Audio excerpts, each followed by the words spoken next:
ঢাকার পুরান শহরের এক গলিতে লুকিয়ে আছে রহমান বুক আর্কাইভ। শত বছরের পুরনো এই লাইব্রেরির নাম আজ কেউ উচ্চারণ করে না, কিন্তু ইতিহাসের খোঁজে যারা ফেরে তারা জানে এখানেই আছে কিছু বিষাক্ত জ্ঞান।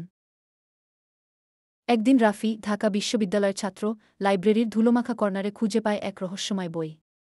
কালো চামড়ার বাধাই, নামহীন, লেখহীন। শুধু লেখা, এই বই শুধু সত্য বলে, কিন্তু কেউ জানে না কে সত্যের জন্য প্রস্তুত গো।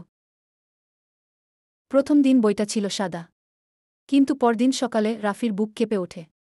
বইয়ের পাতায় লেখা, মোহাম্মদ রাকিব হোসেন, ২-৪ জুলাই, হৃদযন্ত্রের ক্রিয়া বন্ধ ও সেদিনই পাশের বাসার রাকিব চাচা মারা যান।